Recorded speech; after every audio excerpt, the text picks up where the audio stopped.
What is up, everybody? This is Matt Johnson. We are back with another edition of Real Estate Uncensored. This is the place where you get actionable ideas, insight, and inspiration to turn your real estate career into a life of freedom. We have an awesome guest back with us today, one of the few people we've had on multiple times. We've got Chris Kraft. We're talking about next level branding. We're going to talk about the top 3 things a new agent should be doing with marketing and branding. So we'll get to that in a second. But now let's bring in the junior grandmaster himself, since he's already bumping his microphone. He's chomping at the bit. He can't contain himself. He's just got to jump in, even though I'm talking right now. He just can't let me have just a second. Got to be doing drum roll, please. Yes. Correct. Hello, and here we are. It is Friday, guys. I'm so happy to be here with you guys. I'm going to annoy the shit out of Matt 99% of the show just because I can. Not Chris, though. Chris is epically awesome. Matt, you got nothing coming. But we are going to just go out there and just make it rain. And I've just got to give a shout out to all y'all that are hitting me up on the summit, the Get Listing Summit that is airing right now. A lot of the people that are hitting me up from what we are doing and the episodes that I put out there. Thank you for watching the summit, guys. Thank you for watching this podcast. It is so amazing to watch you guys grow. And Matt, after we get through our intro, I had a little bit of a Facebook message that was sent to me describing what they have done since our McDaniel challenge. They got 3 appointments, 1 signed, 2 more coming down the pipe from doing what we had talked about, and that was on Monday. So wow, okay, pretty awesome. That is awesome. All right, well, let's bring in Chris Kraft again. Chris, what's up today? Hey, what's going on from Atlanta, Georgia? Checking in with you all for the second time. I'm honored. Yeah. So thank you so much. Atlanta Square. Hey, life is good. God is good. Just writing more and serving more clients. Ready to talk to y'all, though. Yeah. Awesome. Well, let's start off with the question I mentioned at the top, which is the top 3 things that a new agent should be doing in terms of branding and marketing. So, Chris, let's start with you on that. Let's just jump right in and let's give us what you would do if you were to get a hold of someone, and obviously your clients come to you at a certain stage, right? And so you work with a lot of teams and successful agents and stuff like that. But let's say someone came to you and their aunt had a nice little trust fund, and so they said, Chris, I want to hire you and I want to work with you even though I have nothing. I have no income coming in. I've never sold a home in my entire life. What the heck do I do and where do I start? So, Chris, what would you do if you got your hands on a person like that? All right. Well, first of all, I will make sure that person knows who they are and that they're comfortable with who they are. So my top 3 are 1, plans for a niche. And I say plans because when you first get started, you just kind of want to get some money, get some clients rolling in. 2 would be a website, and 3 would be a plan for consistent content. And with me being an online guy, I really believe that those are the 3 things you should tackle in terms of brand, being a Cub agent. Yeah, I like it. That's good stuff right there. I like that one. Matt, do you want to go second for one time? I don't know. I really prefer for you to go, Greg, so then I can decide. You can pick apart everything. Yeah. What the hell is this thing doing? My mic. I don't know, but why are you bumping it so much? Please stop that. Just to piss you off. God, I'm gonna have to have that like come down from the ceiling, like the announcer from Vegas. Let's go ride a rumble. Yeah, that'll be good. As long as it just sits right there. So I need to get one of those like a Neumann U67 that they're like 12 inches long. They just sit right in front of your face and block your entire face. Just a line right down. That would be awesome. That would make your day. I'm sure it would. That would make my day. Oh Lord. All right, pipe down, Junior. Okay. So first 3 things that I would say is I would say find a brand for yourself. Brand yourself, even if you're not a team. Don't get hung up in the minutia of the perfect color blue. Who gives a shit? All right. Just get it out there and start doing it. Have a photo of yourself. Go to 99 Designs or Upwork or Fiverr or anything like that. It's cheap, easy. Get it off the ground. You can perfect it later, but get a brand going for yourself. Basically, with your colors. That's going to be really the most important things. Is pick a basic colors. Get a brand. Get a nice headshot. Get it on a card. Get the fuck out the door and start meeting people. Number 2. Dive deep, guys, on video. That would be one of my big things. And a lot of you guys have seen what my new play toy is, and that is ta-da! It is the 360 camera that I attached to my phone. This will help you guys stand out when you're doing your marketing and prospecting and property showings and everything else. So start going deep on video, and then do content advertising. Don't do, hey, I'm Bob Jones. Want to buy a house from me? Ding! No, that shit doesn't work. Okay. What you want to do is go to like Realty Times or something like that, an information aggregator, get different types of content and tell people a story. All right. Tell them a story about who you are, your marketplace, and all kinds of other things. Like, here's an idea. I tried this out the other day and I had to delete it. I'll do it another one. But I went to Neighborhood Scout and I read up about the real estate in the area, unique and notable people, and some unique and notable characteristics about the neighborhood. Then I regurgitated it back out onto camera because I'm not just showing a 4-bed, 3-bath house anymore in blank part of town. It is, did you guys know back in 1967 that blah, blah, da, da, da, da, took place? Or back when the Indians, there were massive battles along the riverbank, which there actually are, and there's lots of Indian burial grounds around the river right behind me, which is really pretty cool and interesting. We always kind of find like arrowheads and stuff like that, but people don't know that. So tell a story about the home. That's content. That's value. That's what I would do as a new agent. I wouldn't be wasting a lot of time on Zillow bullshit ads or anything else like that. You are your own marketing vessel. You can do everything Zillow or Trulia or Redfin or any other website can do when it comes to getting leads, but handing out business cards ASAP, doing video, and telling a story.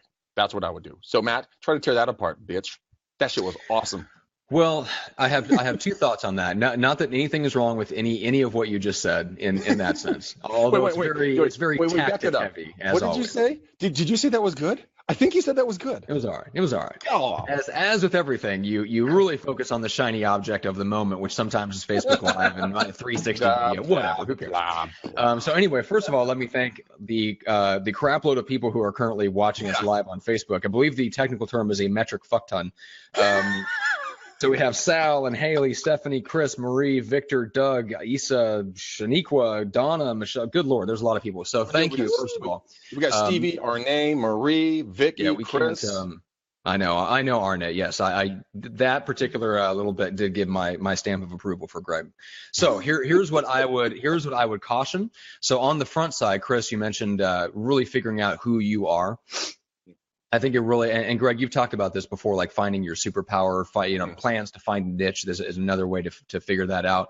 But in other words, you have to figure out who you are, and you have to have a message, right? So you have message, market, and the media.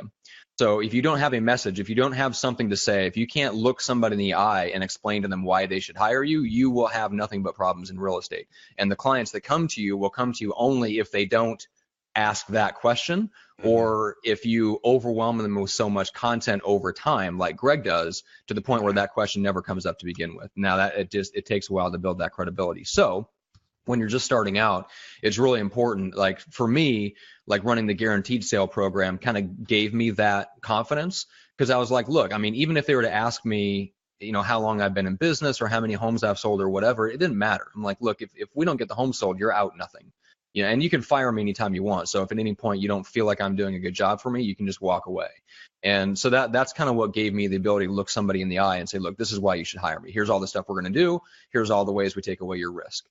You can also do that, Chris, like you talked about with the niche, right? So I serve this particular area of the suburbs of Atlanta because that's where I live. That's where I know it. If you're moving in or out of this area, this is my specialty. This is my thing. So you can go that way too, but figure out what your message is. And then the second thing is, and I lose track of this sometimes too, but Greg Harrelson made a good point about this the other day when we were doing the Facebook Live. I think it was Wednesday, but he made the point that everybody has a list, right? It's very, very, very, very, very important. No matter how good your branding, no matter how good your marketing is, no matter how much you do on social media, if you're marketing to the wrong list, you will not get clients, right? So the power, like what did Perry Belcher say? 60 or 70% of sales success is selling to the right list, making sure that the list of people you're trying to sell your stuff to is the right people for you. And so, figuring out who's in your network, figuring out who's connected to you on Facebook, who's in your cell phone already, getting those out into some sort of program, and then like Jeff Cohn did, just make contact with them, take them out for coffee, take them out for lunch, start scheduling appointments to meet up with these people. And if you have a message where you can look them in the eye and tell them, hey, if you have somebody that needs X, Y, or Z, I'm their guy. If you have somebody that's looking for a 3-bed, 2-bath ranch in West Omaha, that's my thing. If you have something like that to tell people, they'll be much more likely to refer you because you have a thing that you own in their mind. You're not just real estate guy, you're this guy. And that's where branding really comes in. So Matt, so follow-up comment / question for you. So Mhm. say you've gotten started in one direction and you need to pivot as an agent, and you're confident in your message, but you're not confident in the list that you have. What's the best way of utilizing a message that you're confident with in order to use that to build a list that's better for you without That feeling is a very overwhelmed? interesting question. I mean, getting into list building or just building your network of people that you know and that know, Right. like, and trust you, you can go you can go super direct or you can go super indirect, and it depends on how quickly you need results. So if you need to go super direct, that's where Greg is really good, because you can go circle prospect in the exact neighborhoods you want, and you Right. can have just people that have never heard of you before, and you can just say, hey, this is what I specialize in. And Greg, that's what you're really good at. You can Mm-hmm. also go indirect, and you can start with the circle of people that are already in your database, the people that already know, like, and trust you, and you can start reaching out to them and say, hey, look, I know that you're probably not the right person to work with me. Let's say most of the people you know in your database for some reason are middle-aged women in their 50s, and you're like, well, that's not my target audience. I want to sell condos downtown. Great. Reach out to all those people and go, hey, do you have kids or, nieces, nephews Right. that are my age that are looking to buy condos downtown? That's my thing. That's what I'm going to specialize in. And I'm just looking to reach those people. And you start with, and that's the genius of guys like Dan Kennedy and Jay Abraham, is a lot of what they teach start with the people that you already know and use those people to reach out to the people that you don't know. You don't have to I go love it. cold straight to the people you don't know. And then And Greg, content is another way to get around that and reach out to people without doing it cold. I love it. So Greg, with you thinking, more tactically, not saying that you don't have a strategic bone in your body, isn't that like the key you see Matt. with a lot of people, that they blame the tactic on their failure instead, they haven't thought, clearly or completely about some of these softer items that play into it? So I think a lot of the times what agents do is they just listen to old brokers. And any of you guys listening to their old brokers, don't take this personally, but some of your shit is fucked up and it's old and it's not going to work anymore. And you do need to, really start going out and look. And yes, it's not. Sometimes it is going to be shiny object syndrome, like the 360 camera, which is cool and makes you stand out from the rest of the crowd. But I do think, Chris, I think really what it is when it comes to agents and not succeeding in this business is they don't stay the course. They don't have the ability to go work through the hard days, the bad days, the days you don't want to be doing something, the days you get told to go F off, buyer walks away from you, a seller cancels a contract, listing agreement with you. But if you have to stay persistent and consistent in your marketing or branding or marketing, forum, whatever that's going to be for you. Like, people tell me all the time, well, Greg, I tried postcards, but they didn't work. I'm like, okay, how many times do you send them? Like 3 times. I'm like, guys, you need to have a 0 on the back there if you really want to start seeing success in these different mediums, because there's immediate gratification, and then there's long tail plays. That Matt and I, we're playing a long tail play on some of the stuff that we're doing to make some money off the podcast and everything else by bringing tremendous value up front. So I mean, like, go do the cold calls. Look, that is not fun stuff. Nobody likes to do cold calls except for me, and I get to do them live, and I love to do them, and I don't know why. There should be a pill for that, but I do them anyways, and I get a lot of leads from them. Right? Philip, my ISA, dude, I don't even know how many, like 7 appointments I have set for me in the last like 4 days. I mean, it's unbelievable. So he's staying consistent. I'm staying consistent. So if you guys are going to do Facebook, Instagram, Twitter, whatever it is, right? Stay consistent. Don't give up. This stuff does not happen overnight unless you're lucky. And yes, 1 in 1,000 times there's going to be like an instant gratification, and you're going to get like, hey, I'm thinking about buying right now. But you've got to keep working. You got to keep, keep building that brand, because that will be your reputation and your brand for life. And it can change, right like that. If you don't, or if it turns off, then you're pretty much done. That's why you have to be consistent. Long answer, short question. Hope that helped. Very true. It did. Yeah, one of the best quotes I ever heard was, I don't remember who said it, some marketing guru, maybe a direct response guy, said the goal of marketing is to make sales irrelevant, right? And that's what content marketing can potentially do for you over the long term. It doesn't happen immediately, but that is the goal, and it does happen. You do get those occasions where somebody just calls up and says, hey, I want to work with you. I mean, that's already happening to me in the podcasting business. because of the combination of the credibility from this show, which is content, and then the other content that we produce with other people, and then the content that I produce about what we're doing with people, right? Just sharing what I'm doing and what I'm learning in the process of building the business, right? So I do have people call up and say, hey, like I'm ready to roll. I've been watching what you're doing. I really like what you're doing for so-and-so. I want to do the same thing. That's the power of content. It makes my job as a salesperson, or at least that part of my job as a salesperson, irrelevant. My job at that point is just not to F it up and get them signed on and onboarded as a client. But that's what I wanted to dive into with you, Chris, real quick, is you just took on 2 new clients, agents in the real estate space, and you're starting to work with them on their content marketing plan. So I want to dive in a little bit in terms of, and that people let them get an inside look at what it's like to work with a marketing professional, so that they can ask themselves some of the same questions and take themselves through some of that same process if they're not at the point where they can work with someone like you. But kind of break down a little bit when somebody comes into Chris Craft's world and you want to start working with them as a client, you need to ask them some really baseline stuff and get a sense of what they've been doing and where they want to go and all this stuff. So what do those first few key questions look like?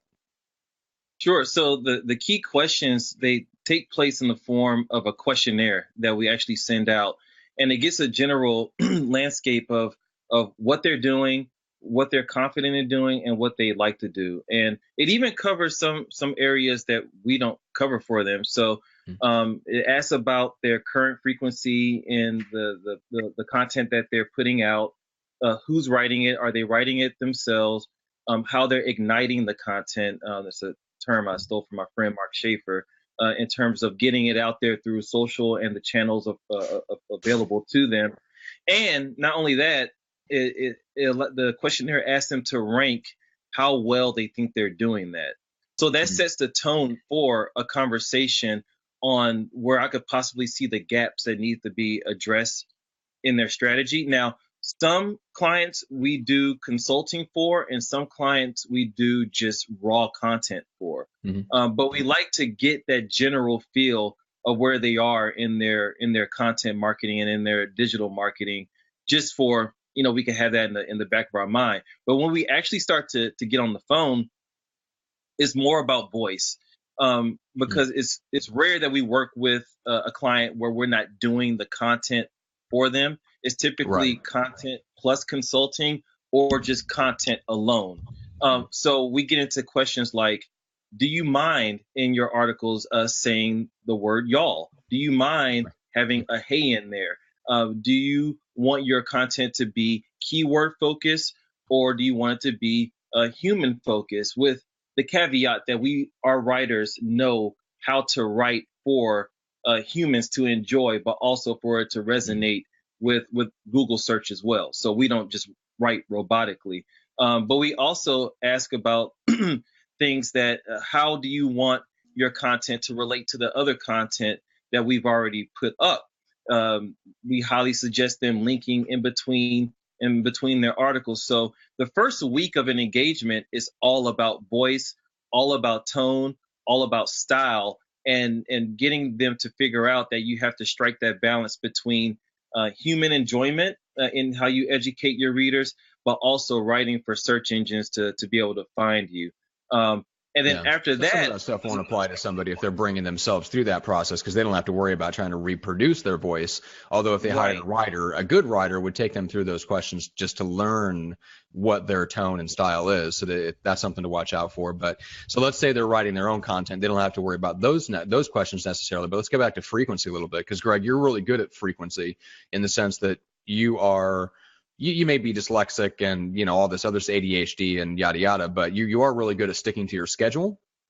Yes. And Greg time blocks into his calendar when he's going to do his Facebook Lives and when he's going to do this, and then he's like when he's out on tour and stuff like that.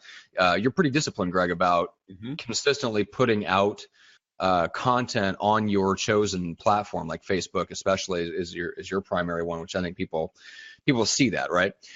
So Chris, when you look at somebody and you can say, okay, well, what have you been doing? And they're like, well, I've been doing this, and it's been, we do a couple of times a week or whatever. Like, what do you have some baselines that you can give people in terms of what to look out for frequency for some of the different platforms that are out there? So now that we changed our service to a bulk content writing service. So we're paid for all the writing we're going to do for a client in an engagement up front. But we organize that order into an editorial calendar so we can tell them when to publish and how often. So typically we have our clients publish written content twice a week at the minimum. And this is on a blog that they own. This is on a blog. Yeah. Okay. So twice a week for a blog, and then for when you say igniting, which is getting that content onto social media, getting it out, and all that stuff like that. So when you say what's a good level of frequency for something like that? So for every time you publish a blog post, get it out to all your channels immediately. But then there's a second stage. There's the automation stage, which honestly a lot of clients don't know how to do. So we pick up that task for them, and we facilitate it. So whether it's Meet Edgar or it's IFTTT, we take all their evergreen content and automate it to where it's publishing for them through their social channels without them having to worry about it. Very cool. So the frequency is taking care of itself. Okay. Oh, that's awesome. And guys, IFTTT is super low cost. I think Meet Edgar is a little bit higher end, but there's platforms in the middle like Buffer and Hootsuite that are, they're pretty close to free, or $10 a month for their pro plans. Those are really, really great options. So when you say evergreen content, you're talking about an article that stands alone, that isn't time sensitive, that can just be literally just loaded up into something like Buffer or Hootsuite and scheduled for and rescheduled for, once a month for the next 12 months, and nobody would think anything of it. That's exactly right. And we can't leave out email. And and that's why when we started the show with about list, a lot of people forget about their list. And I think slowly but surely the market is moving away from the theme templated email newsletters into more human blasts that read like an email that you would send to a regular person. Oh, really? So why do you say that? Well, we know what works and we know what doesn't, right? That's why I'm curious. Yeah. Yeah, I say it because it works, and we get results. My go-to tool is ConvertKit. Not to get too much into themes, but going in there and seeing what exactly works and what's being clicked and what's resonating with your list gives the agent or the agent team more confidence to actually start to share the content that they put onto their website, so they won't depend on it to work in a silo. Gotcha. So what I hear you saying is, like, if you're the average agent out there and you write something for your blog, it's like the 3 best coffee shops in West Omaha. Great. So now you have this piece of content. You want to get it out there. What you shouldn't do is go to a Constant Contact or something like that and say, okay, now I have to get a templated email and it has to look like something that came from a department store or a high-end luxury brand, because otherwise if I send it out, people will think I'm stupid and nobody will like me. So what will actually work better is a handwritten, saying, hey, I just published this blog post. I really love these 3 coffee shops in West Omaha. I'd love to share this article with you. It's got some great pictures and interviews with the owners or baristas or whatever. Here's the link. Check it out. We'll see you soon. I guarantee you, like, if it's something like that, I guarantee you 100% that outpolls and outclicks a newsletter format. All the time. And if you're really savvy, you have it segmented so you know the exact people you're sending to within your list who that will really resonate with, and that increases your metrics even more. Yeah, that's a good point.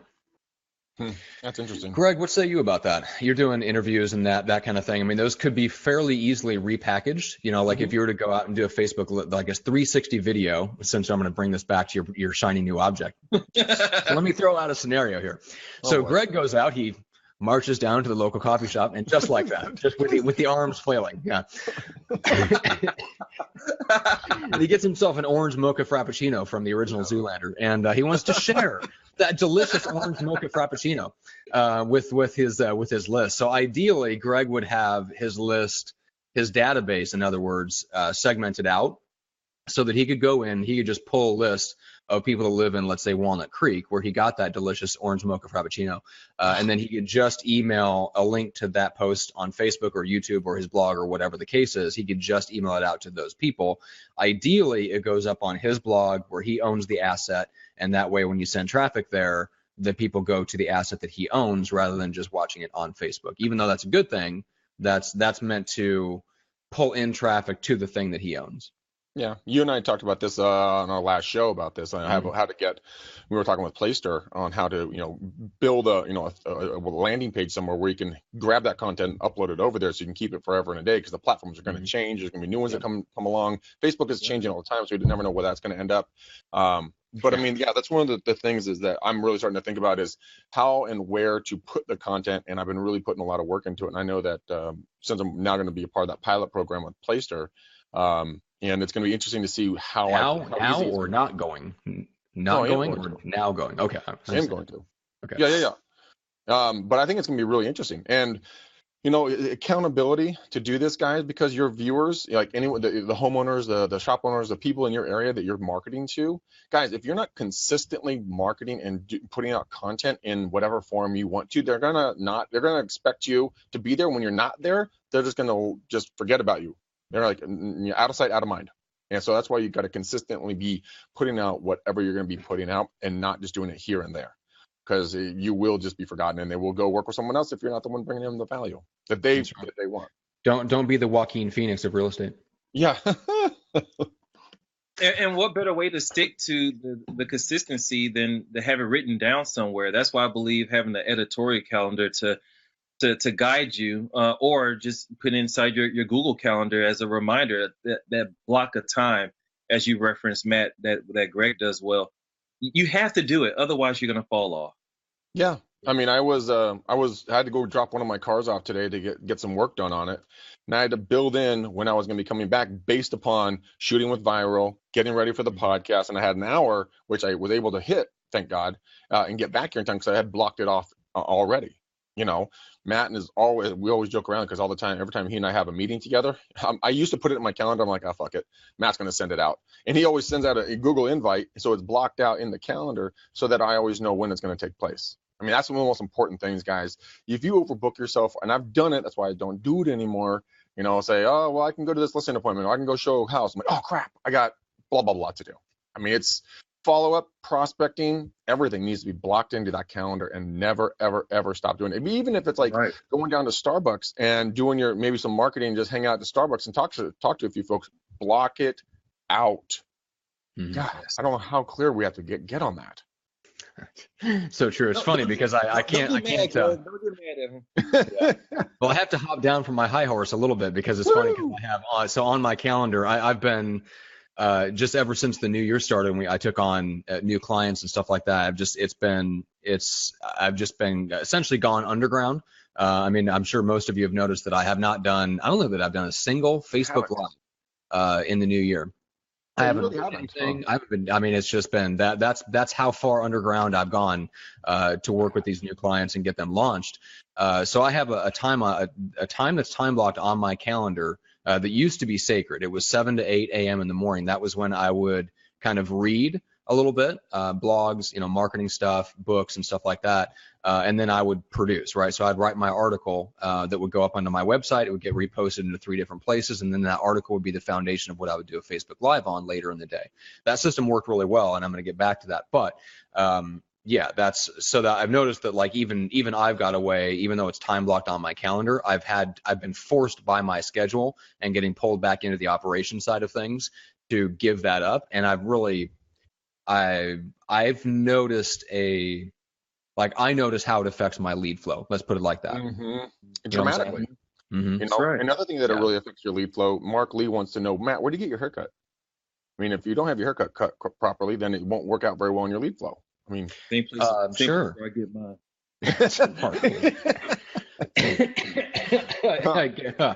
I have a very lovely salon here in San Diego who will welcome me with open arms tomorrow, because this is getting a little shaggy. A salon, Matt? Go to a barber.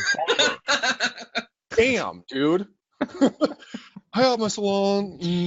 I go to a very, very lovely and flamboyant gentleman named pretty. I look pretty. Dude, just go down to a freaking barber, and straight razor that shit, and just be a man. Just shave us with garden shears. I don't need my facial. I can take care of my own facial hair. I got that covered, Greg. It's more of this up here that has to be done. It has to be done correctly. Must be done right. Good Lord. By a woman. Dude, you need a man cutting your hair. Barber. I got a barber that's tatted up all up. He's a greaser dude, and he's the best barber I've ever come across. And Are you sure about that? Have you gotten outside opinions? Yes, I have actually.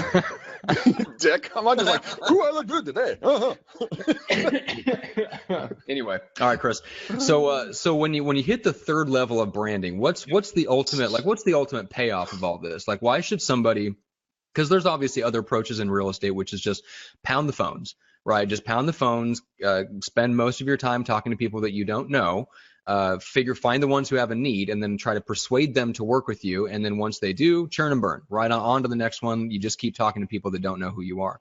And so why should somebody, if they're comfortable with that approach, or they're staring down the barrel of that approach, if they start down the road to branding themselves, figuring out what their point of view is, what their unique, what their superpower, what their niche is, and all this stuff, what's the ultimate payoff for them?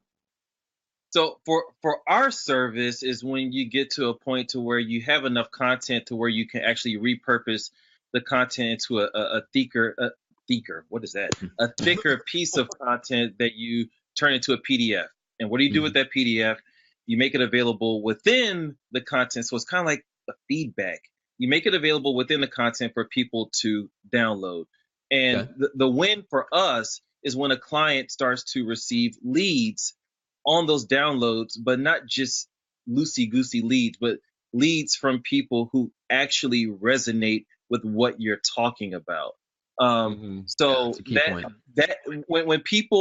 when clients come back to us and say, Chris, you wouldn't believe what happened. We got a call from a person who downloaded our resource and they want to have a meeting. That's when we win. We used to be the agency that says we'll get you to #1 on Google. Right. We don't sell that anymore. We sell actual tangible human interaction that you have with people who are in the beginning anonymous readers, but who actually become a name and an email address, and eventually that name and email address becomes a phone number and a conversation.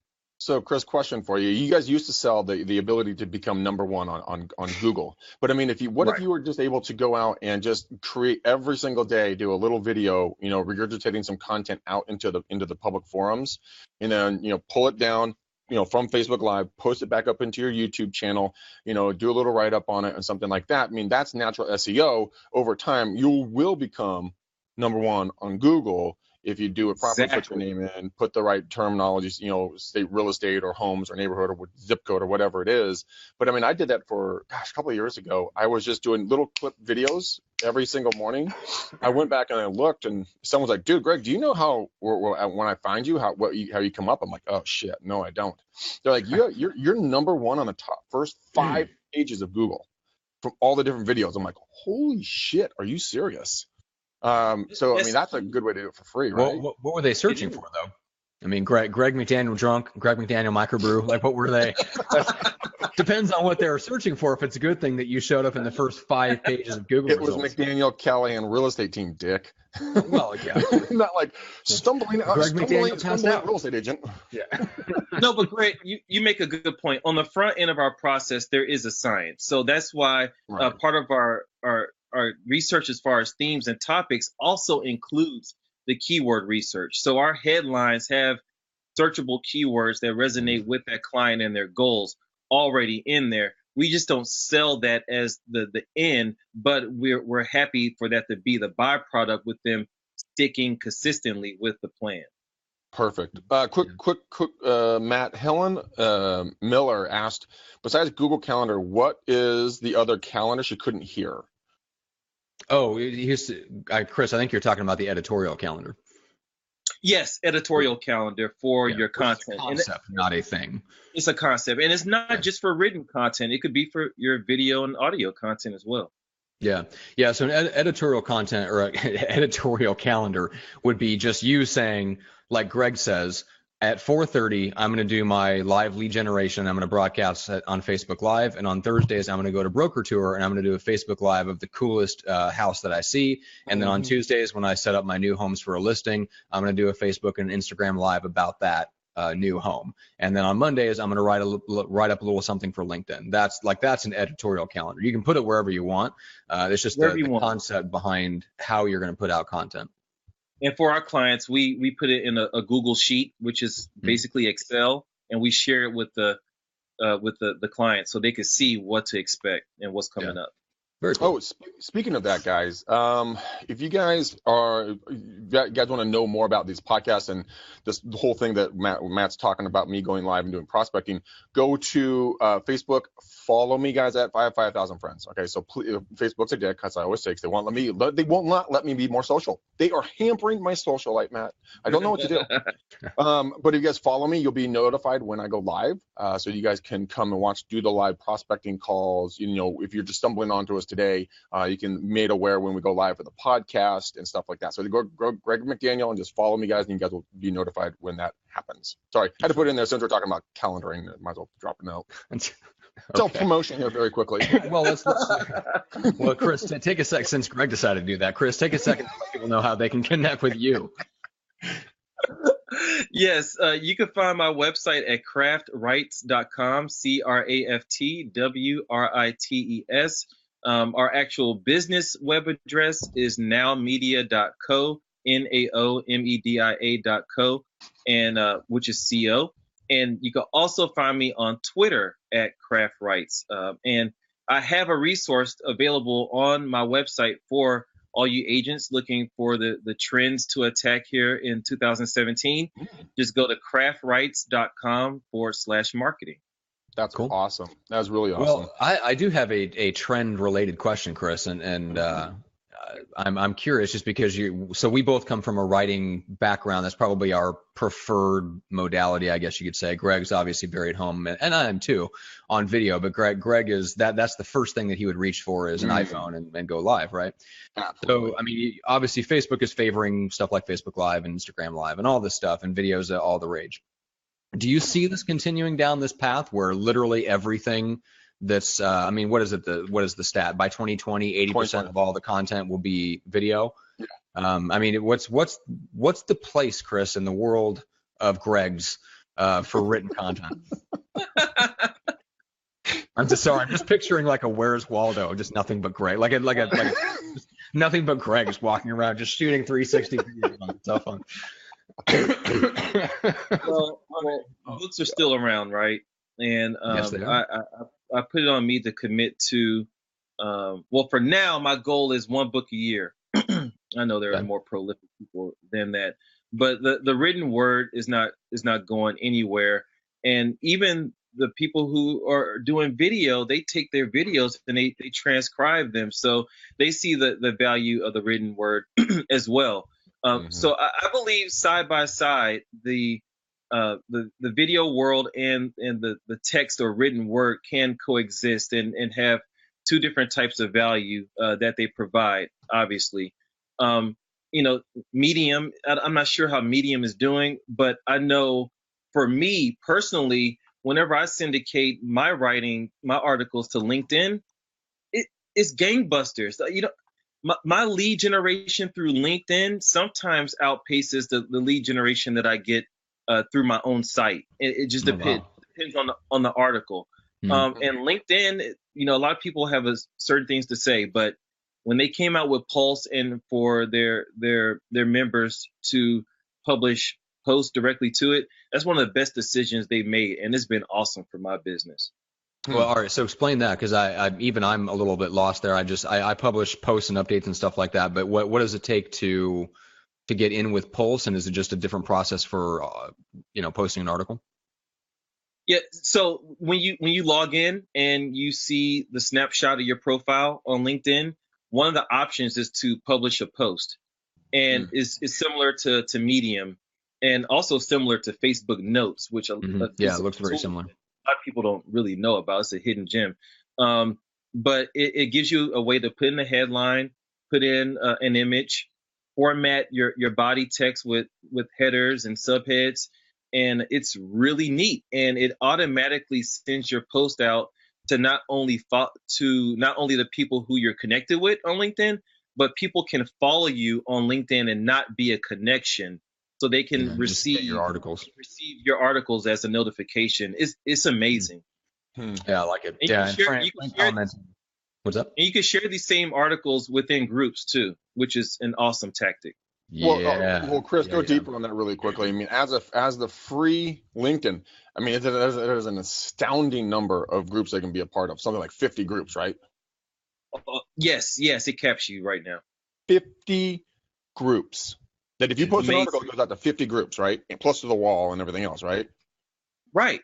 That's That's right. You know, some ridiculous. groups are moderated, but for the most part, groups are just happy to have some activity. So if you come with something to share, I'm a member of pretty much any real estate group on LinkedIn that you could think of. And they know when I share something, I'm not sharing to sell to them. I'm sharing to edify the people. So they Hmm. really, really eat it up. Hmm. That's something I've slacked on significantly, and I need to stop doing that. Because I've kind of poo-pooed LinkedIn just because I don't know. I don't know why I have, but it is the yellow pages, the virtual yellow pages, and you can connect with anybody out there. I mean, literally anybody that you want Mm. to, and send them a message. And I don't know. You know what, Chris? I think I appreciate you talking about it again, because I'm going to go out and I'm going to go link up with every real estate, group out there as well, and start sharing our podcast and seeing if we can not sell to them but bring value to them like you're doing, and seeing if we can impact more people's lives in a beneficial way. So I totally forgot about that. Thank you. I know. I've gotten I'm away from happy to using help, LinkedIn man. as well. I'm here to serve. And you have done so, my dear friend. That's right. Yeah, and Frank agrees. Frank Spalding says I haven't done any solid LinkedIn articles in a couple years. I forgot about those, but they got me a good bit of traction. Mm-hmm. More of a syndicated post than just a hey, I'm doing this. And yeah, that is Right. the difference. So there's two things. You can do an update, which is just a quick link to something, and you can point people off of LinkedIn to your website or Facebook or whatever the case is.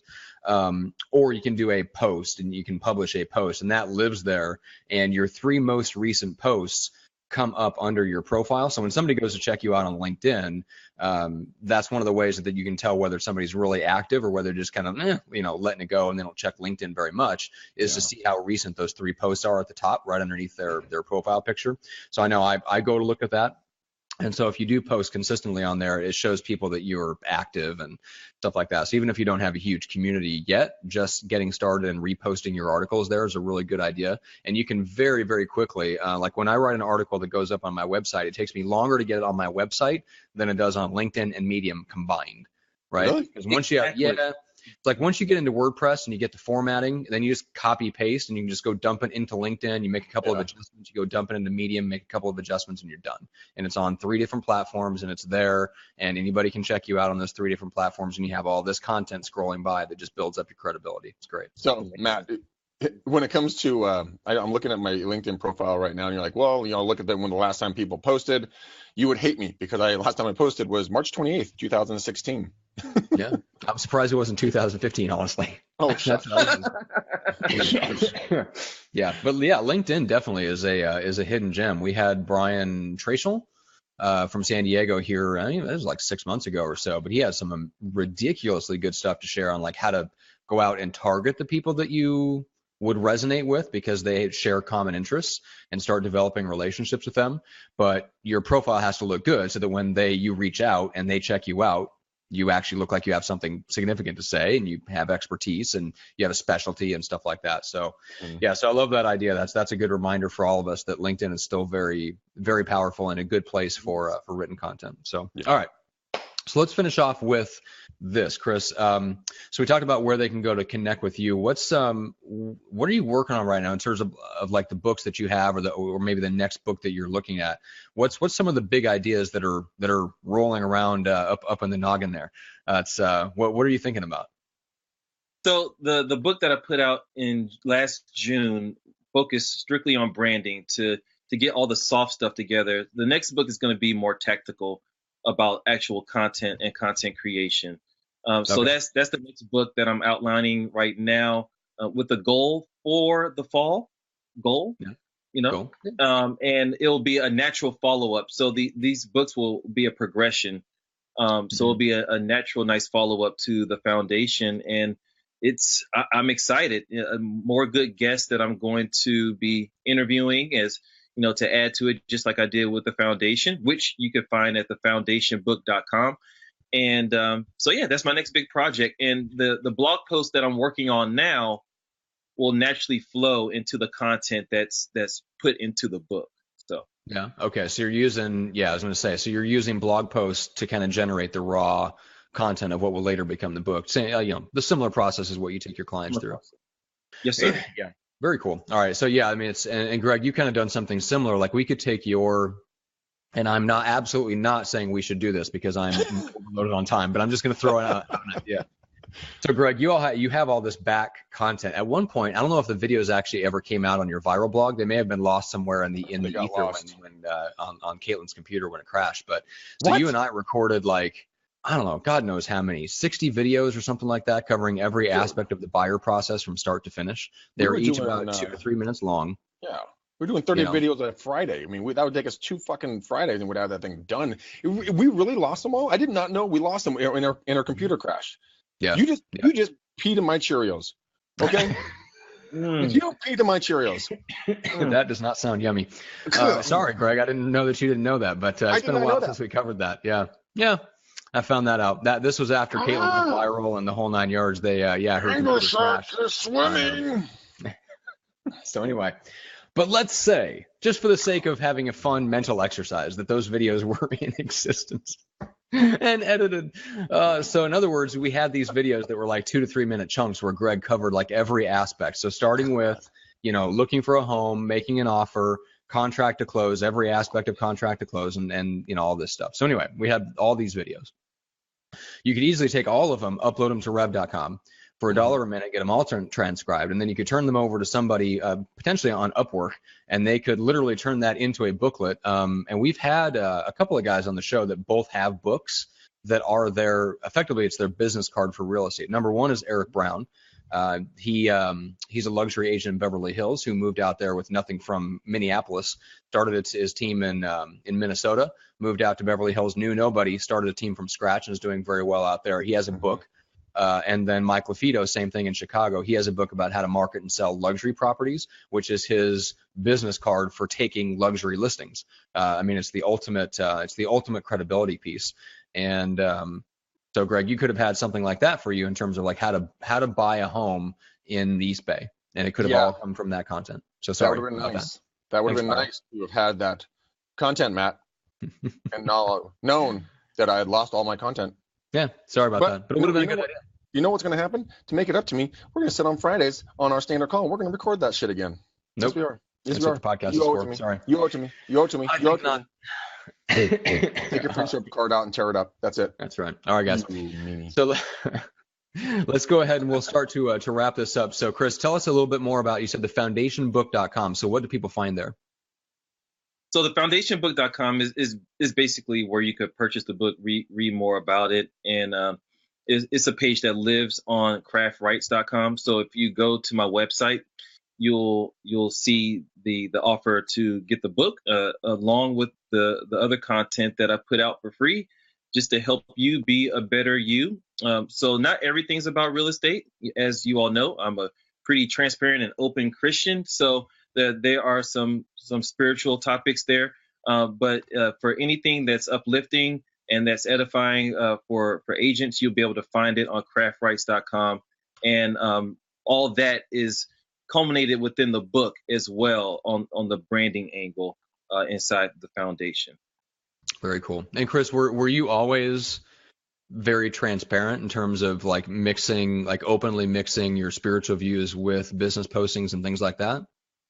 All the time. As a matter of fact, that's kind of my brand. As we said in the last show, your brand is just your God-given identity. So what you're seeing right now and what you're seeing in my writing and what you see in the book is pretty much what you see all the time if you hang out with me. Gotcha. So that way people struggle with that. They do. Some people think they, go from room to room and they need to turn on a different part of themselves, and that's stressful. Just be yourself. Tell me about it. Yes. Right. Greg has tried to suppress his normal self in the past, but no more. No more, Matt. Freedom. That's right. Great. All right. Maybe freedom for Greg isn't such a great thing for the rest of us, but anyway. All right. So Ron Rice wants to know, what's the name of Chris's branding book? It's called The Foundation. The foundation. Perfect. And do we have a link we can put in here? Or you can get it directly from me. Yep. You said it was thefoundationbook.com? Yes. Is there a the in there? Okay. Thefoundationbook.com. What's the link to his site? Yeah, Frank, we'll post a link to his site. Yep. And it's also on craftrights.com. Craftrights.com. Isn't it .co? Nope. .com. Oh. Must have been something else. Our business address is a .co. Oh, gotcha. Yeah. All right. We talked about how people can connect with Greg. So pipe down there for a second and I'll talk about where people can get your free scripts and all that good stuff. So McDanielRealEstateSystems.com is our site where you can go and get Greg's favorite scripts. That is a downloadable PDF of all the goodness that I could squeeze out of Greg's head in a single day of shooting, and with all of his favorite scripts, as well as video links to where you can hear like the phrasing and the tonality and actually see him role play the scripts with me. And then we've got the high-touch real estate farming video training course. That is 8.5 hours of nothing but solid content that we recorded over a very long period of time because we could only do an hour at a time because it was so exhausting. It was like just stringing Greg up from the rafters and squeezing like twisting him like a wet sponge and just wringing out all the goodness onto the video. So that is, I think it's $99. It's $99. 8.5 hours, and yeah, that is everything from start to finish on how to start, run, execute, and dominate a geographic or demographic farm. So you have a consistent stream of clients that you actually want to work with in the areas that you want to work with. So that is that.